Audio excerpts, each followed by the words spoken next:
जय श्री गणेश। नमस्कार, मैं आचार्य संजय द्विवेदी राहु के राशि परिवर्तन प्रभाव को लेकर आपके सम्मुख उपस्थित हूँ।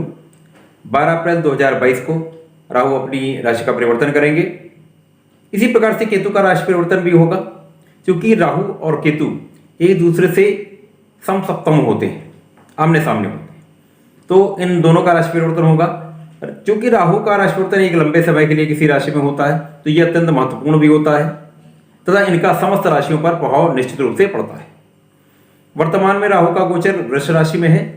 12 अप्रैल से इनका परिवर्तन होगा तथा राहु मेष राशि में गोचर करने लगेंगे। इसी प्रकार से केतु का राशि परिवर्तन होगा, केतु वृश्चिक से निकलकर तुला राशि में गोचर करने लगेंगे। अब ये जो स्थितियां बन रही हैं उनके अनुसार समस्त राशियों पर इनका क्या प्रभाव पड़ने जा रहा है, इसके बारे में मैं विश्लेषण करने जा रहा हूं।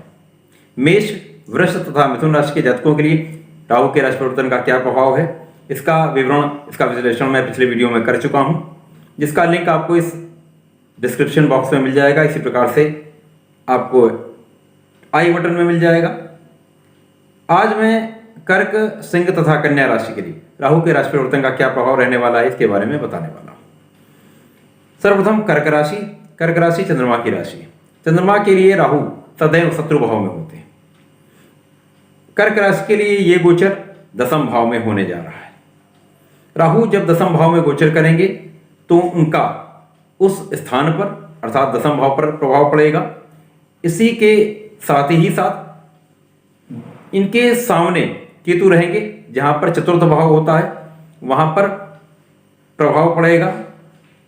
इसके साथ में इनकी तीन दृष्टियां जो क्रमशः द्वितीय भाव, चतुर्थ भाव तथा षष्ठम भाव पर दृष्टि डालेंगे, तो यहां पर इनका प्रभाव पड़ेगा। क्योंकि कर्क राशि के लिए ये सदैव शत्रु भाव में होते हैं, तो प्रथम दृष्टि का प्रभाव जो होगा वो होगा आपके द्वितीय भाव पर, जो धन भाव है, परिवार का भाव। यहां पर जब ये दृष्टि डालेंगे तो परिवार के साथ आपके संबंधों में मधुरता की कमी होने लगेगी।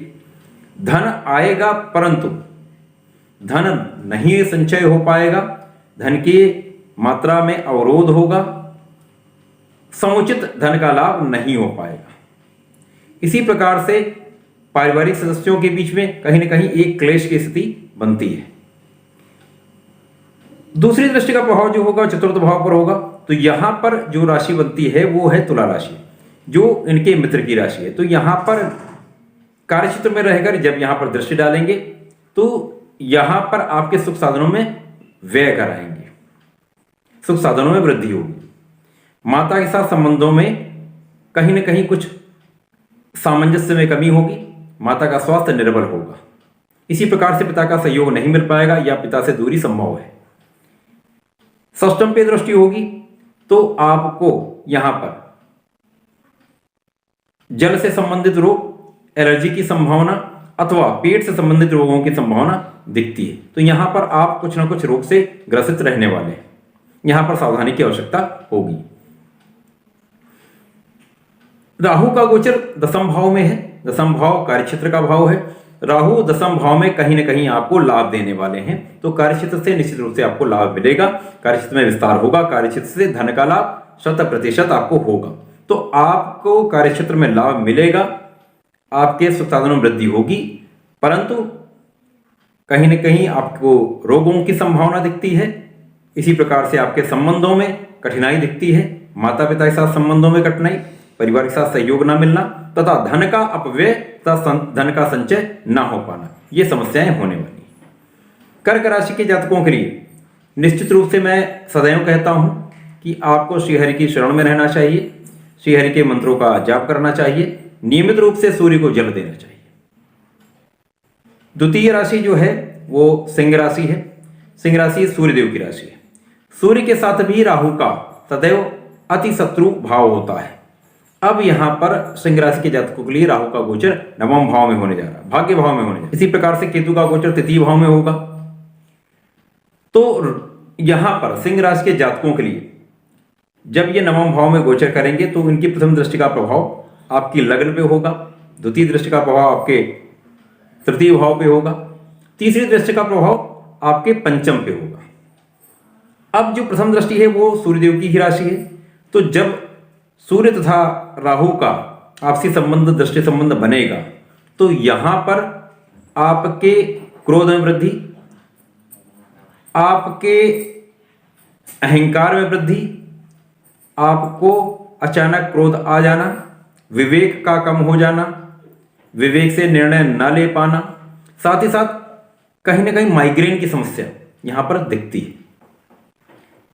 इसी प्रकार राहु का द्वितीय जो संबंध है, द्वितीय दृष्टि का संबंध बनता है वो आपके तृतीय भाव, तो यहां पर कहीं ना कहीं आपको लाभ मिलेगा, यहां पर छोटे भाई बहनों का सहयोग मिलेगा, आपको यहां आपके पराक्रम में वृद्धि होने वाली है। आपका पराक्रम जो होगा वही आपको कहीं ना कहीं लाभ कराने वाला है। जब आप परिश्रम करेंगे तो परिश्रम की मात्रा भी बहुत बढ़ने वाली है, परिश्रम आप करेंगे तो उसका आपको लाभ मिलेगा। पंचम पे दृष्टि होगी तो यहां पर धनु राशि है, गुरुदेव की राशि है, जो उनका कार्यकत्व है, तो शिक्षा तो निश्चित रूप से होगी, शिक्षा में कुछ अवरोध अवश्य आएगा, परंतु शिक्षा ठीक रहने वाली है, शिक्षा चलती रहेगी, शिक्षा में बहुत बड़ी कोई समस्या नहीं आने वाली। परंतु यहाँ संतान के साथ स्वास्थ्य में निर्बलता का होना ये हो सकता है, अथवा संतान के साथ कुछ दूरी का होना या प्रेम में कुछ कमी का होना, ये संभावना दिखती है।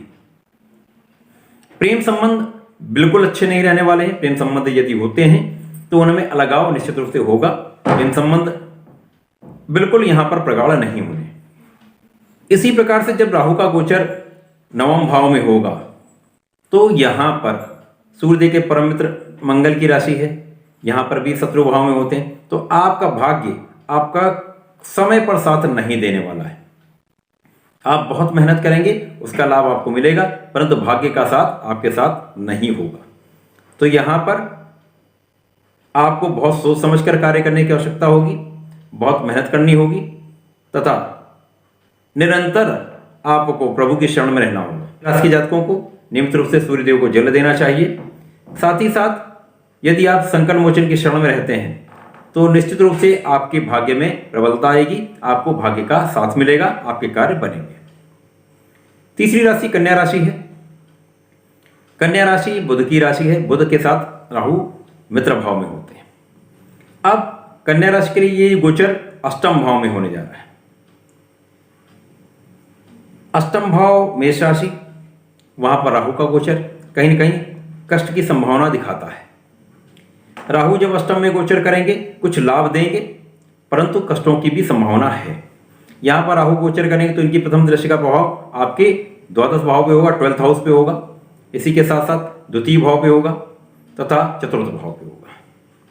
सर्वप्रथम तो यहां पर आपका स्वास्थ्य आपका साथ नहीं देगा, यहां आपके स्वास्थ्य में निर्बलता आएगी। ये स्वास्थ्य कहीं ना कहीं आपको कष्ट देगा, जिसके कारण आपके व्यय में वृद्धि होगी।